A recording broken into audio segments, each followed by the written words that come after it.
Hey, what's going on, everybody? Kenan here. Hi, Sven Strand. What's going on? I don't know. It's telling me I got a slow network, but I got good connectivity, so I have no idea.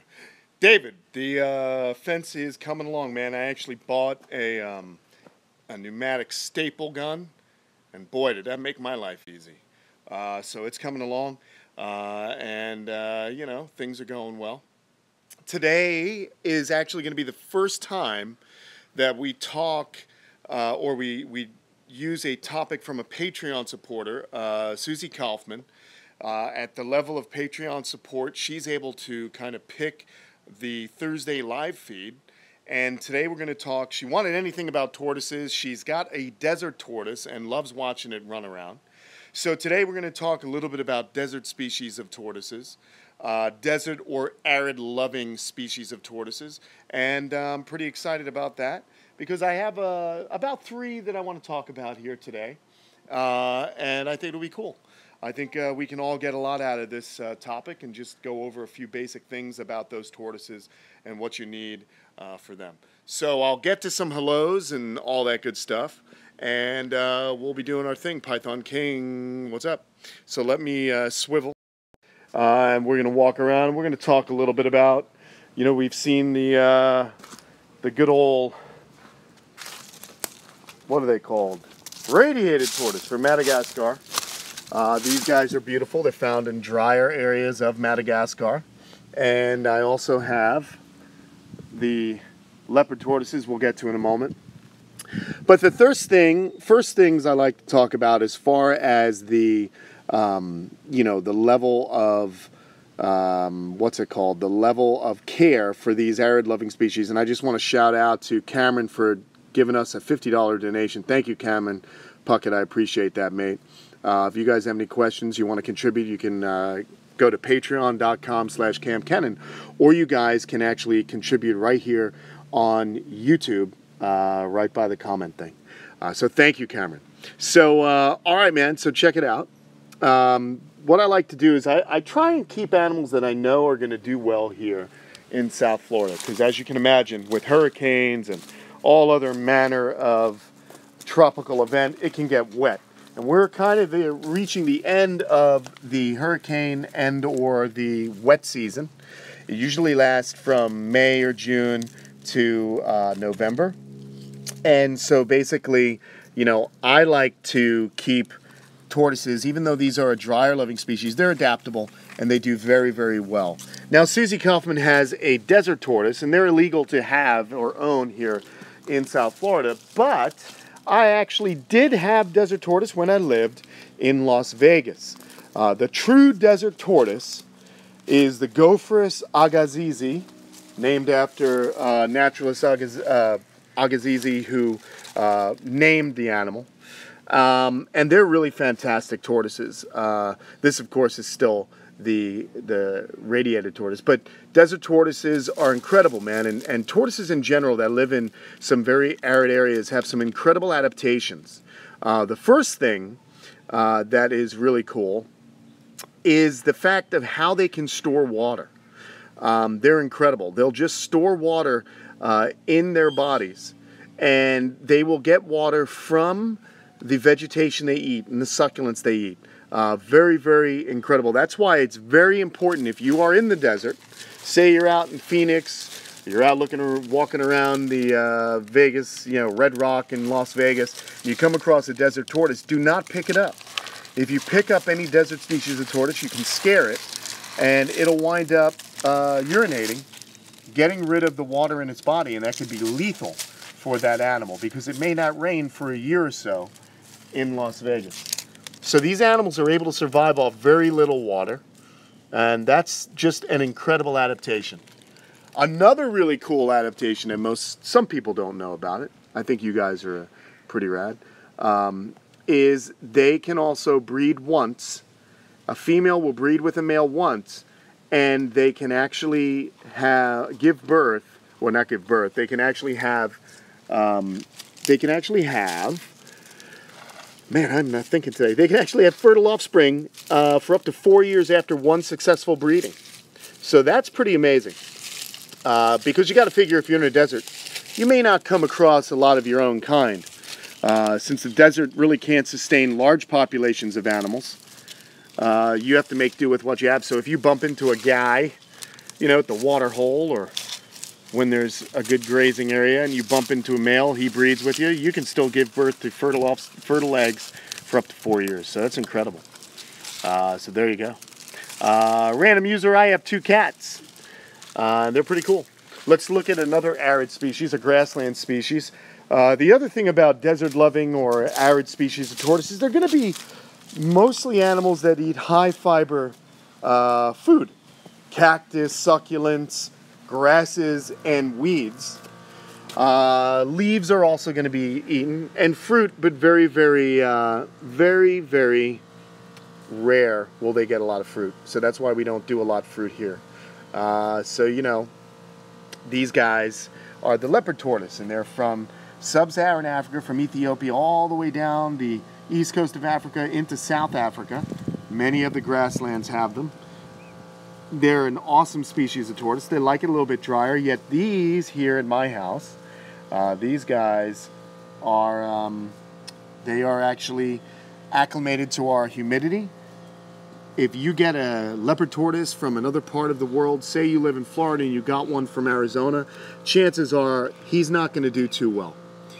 They are very susceptible to respiratory problems, and you got to make sure they were purchased in the state you are from, and vice versa. If you guys get a tortoise that was raised up in Florida, it may be difficult to acclimate them if they are living in a drier area. And just for the record, people, I do not have a dog. I have 2 cats. No dog.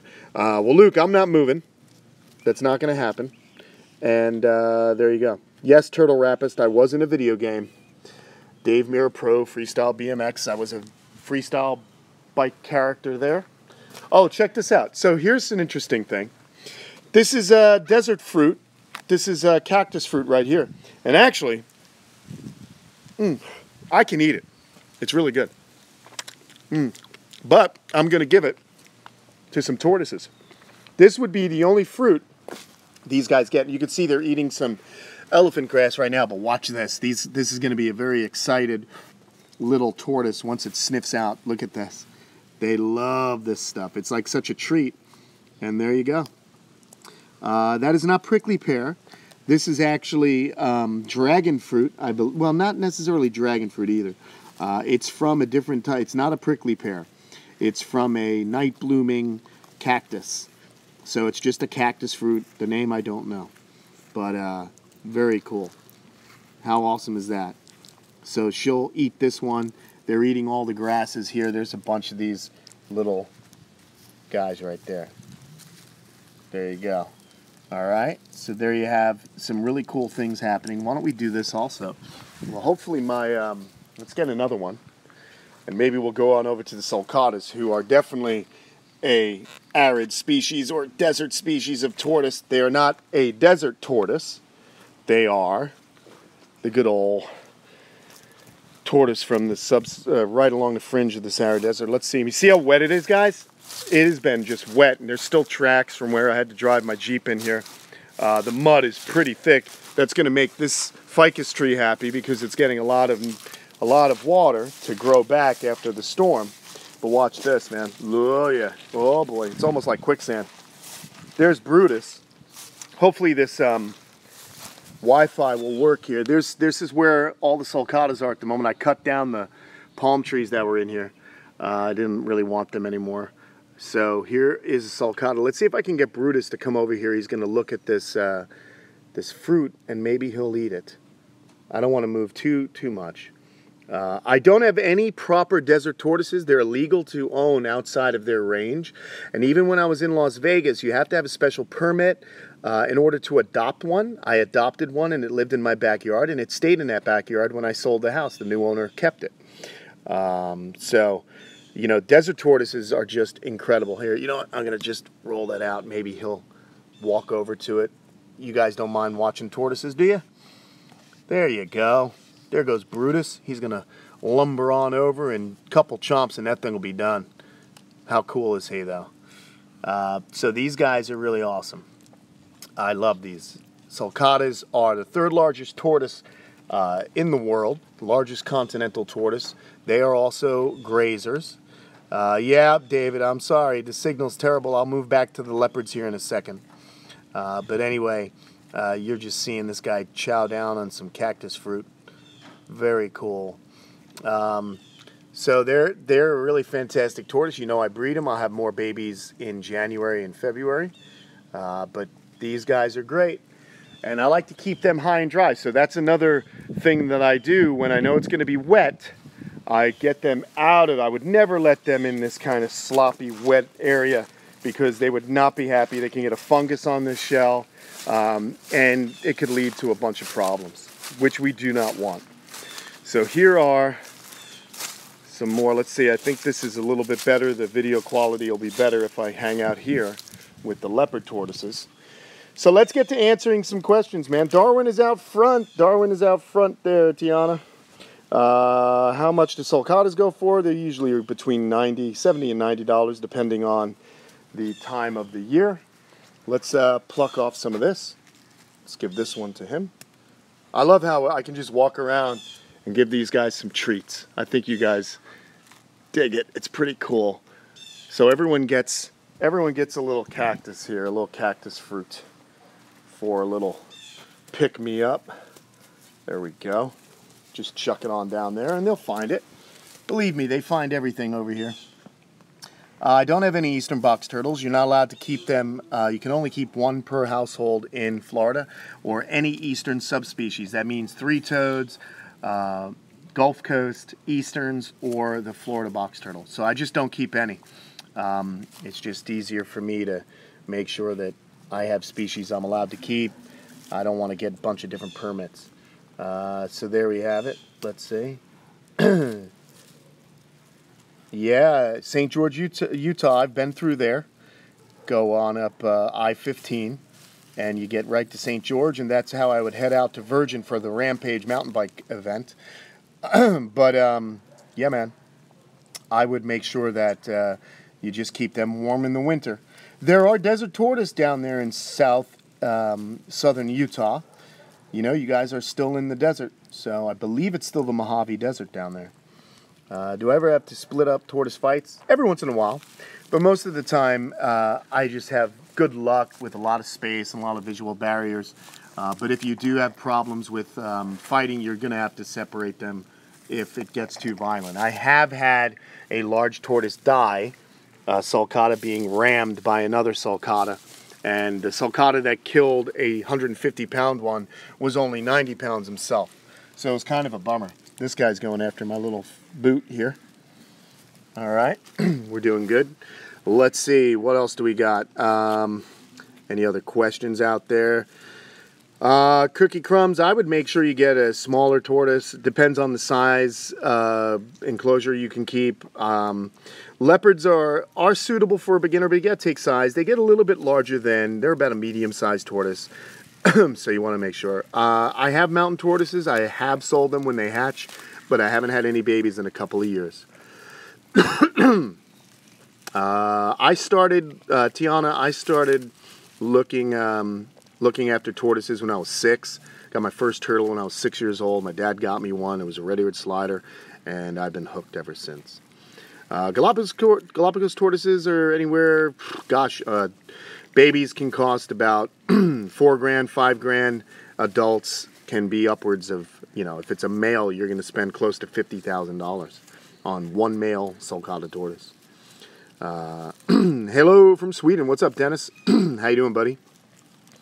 I'll sometimes feed mango, banana, but that's every once in a while. And I don't do that with many of these guys. I do have a mango tree right over there, and it will fruit, and some of the fruit falls, and I allow these guys to eat it. But they're getting it seasonally. They're not getting fruit every single feeding. Most of the time, they're getting grasses like this elephant grass.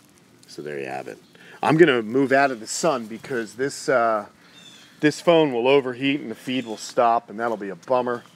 Let's get some more off here, though.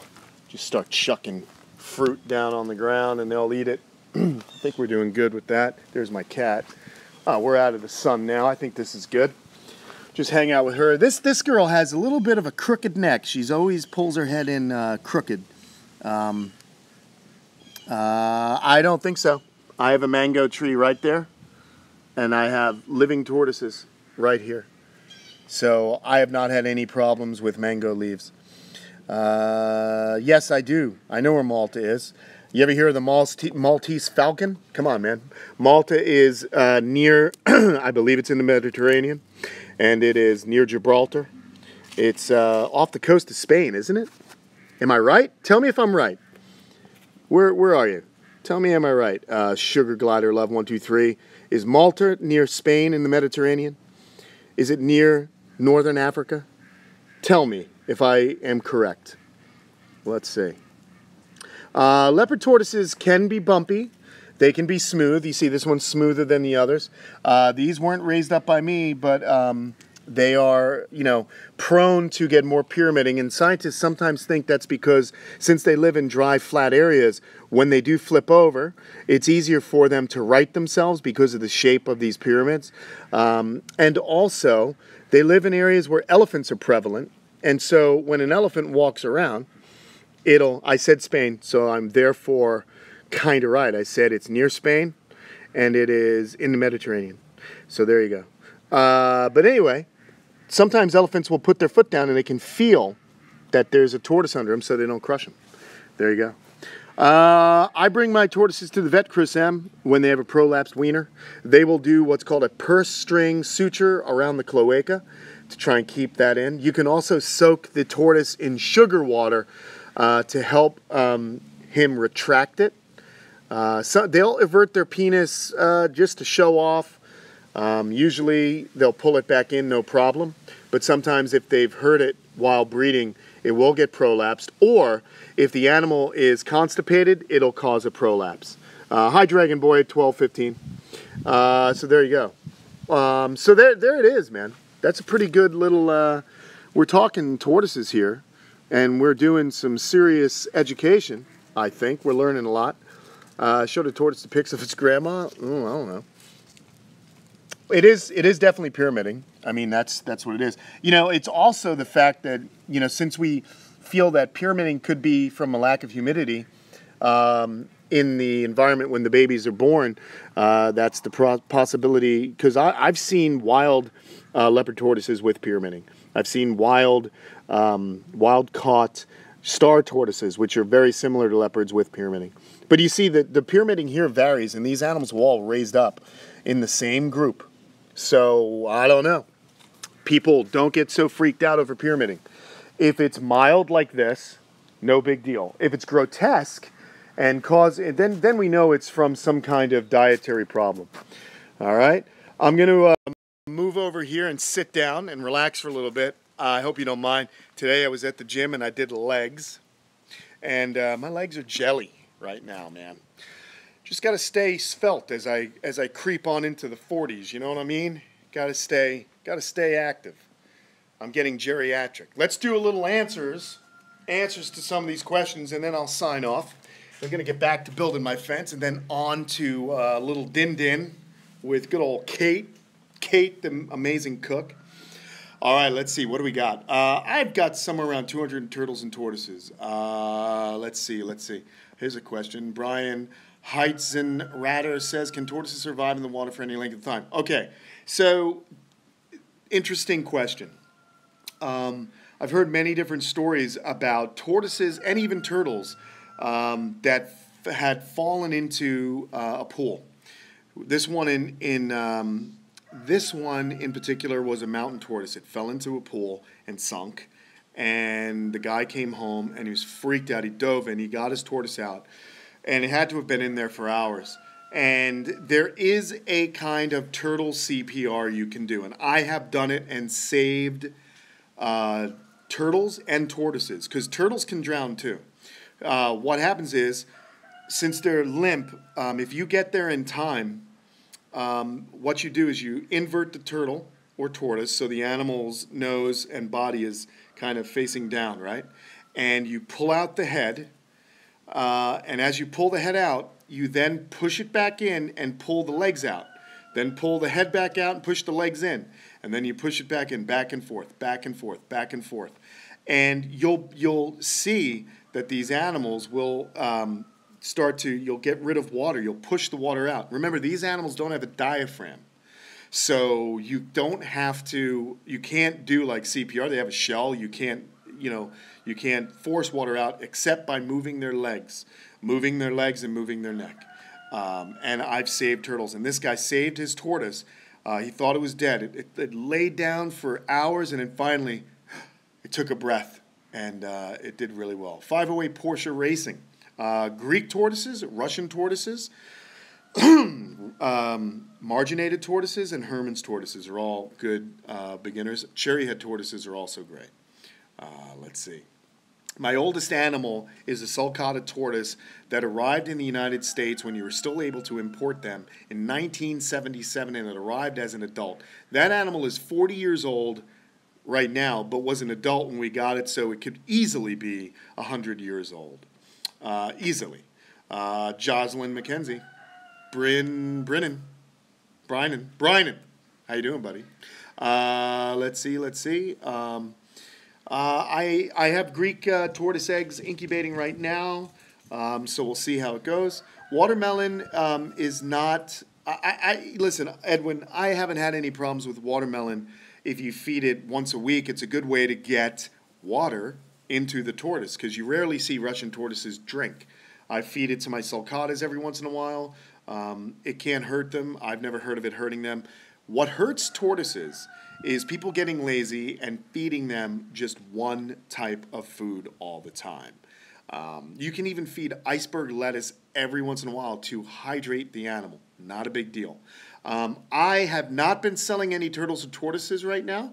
I'm letting my stock build back up. We have eggs in the incubator. It'll be a couple more weeks before they start to hatch, and then I'll put out a new price list, and I'll start to getting back to selling some baby tortoises. Sulcatas won't arrive until February, January at the absolute earliest, but I do have cherry heads right now, elongateds incubating. I've got some Greeks incubating. We've got rhino iguana eggs that should hatch any day now. I'm pretty excited. The rhino iguana eggs are coming soon.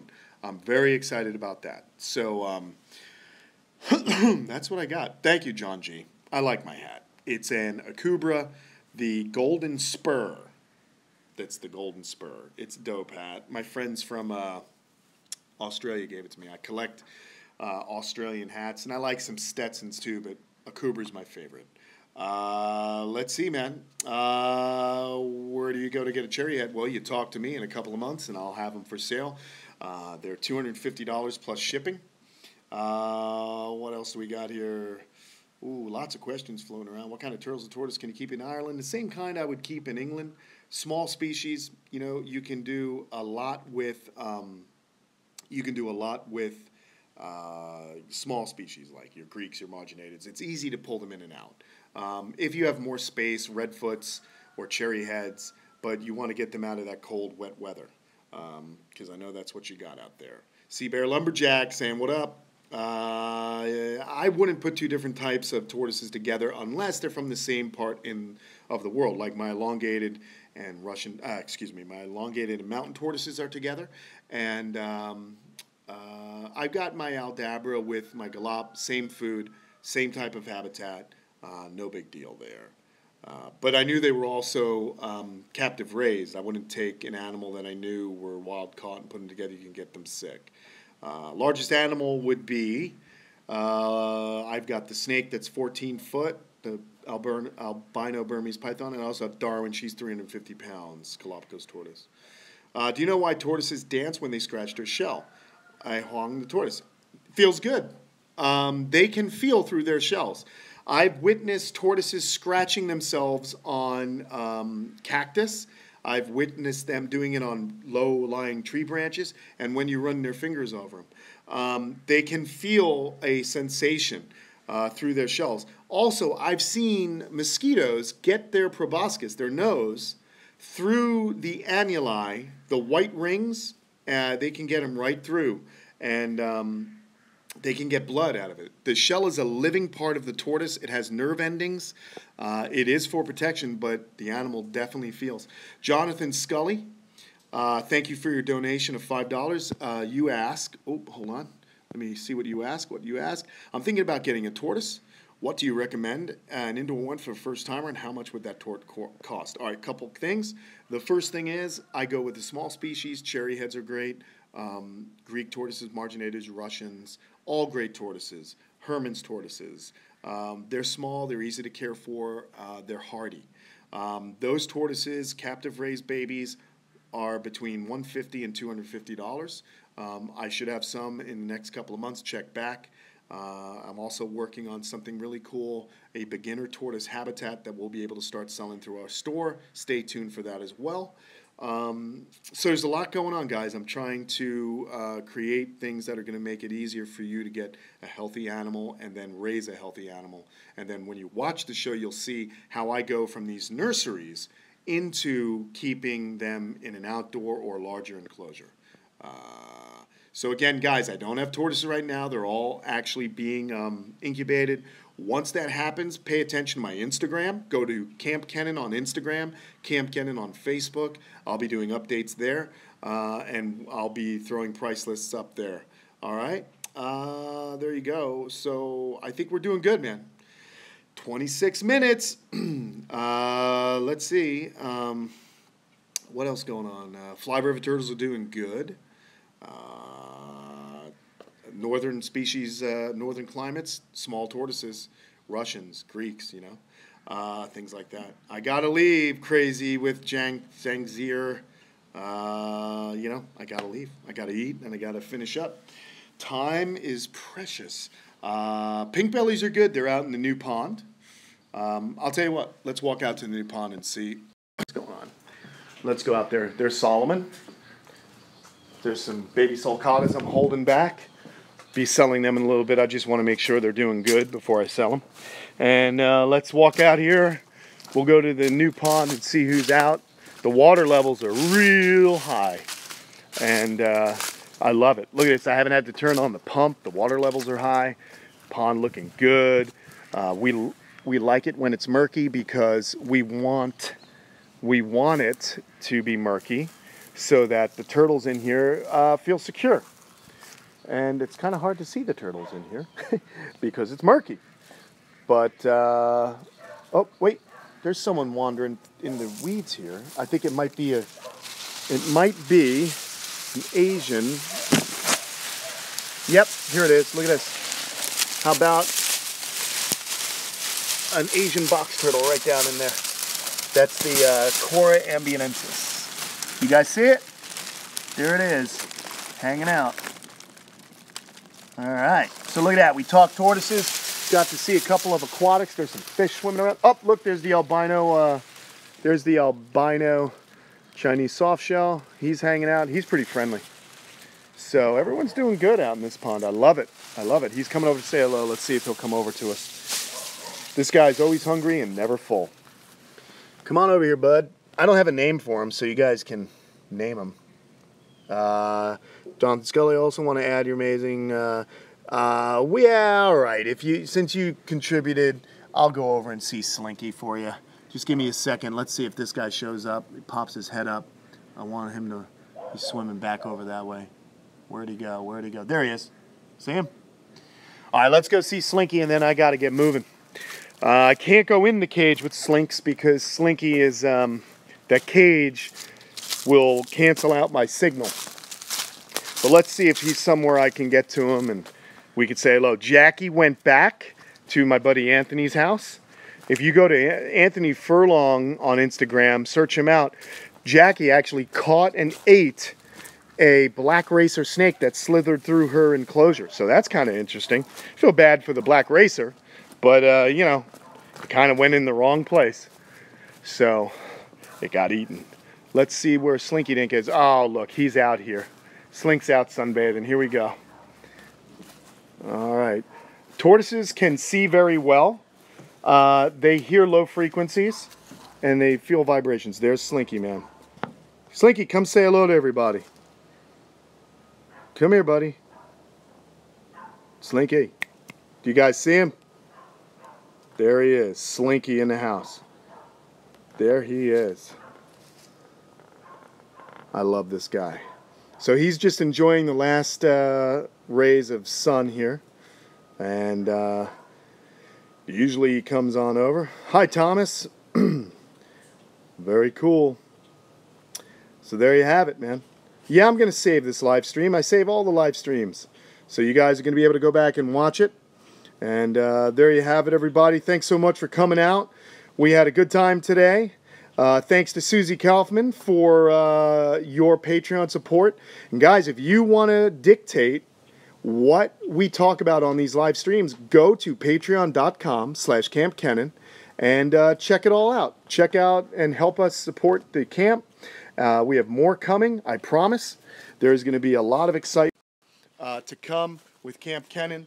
We got hats on the way. If you've ordered a shirt, I'm going to get to work tomorrow and sending those shirts out. All right, so thanks so much, guys. I appreciate all your support, and more to come from Kamp Kenan. Talk to you guys soon. Bye now.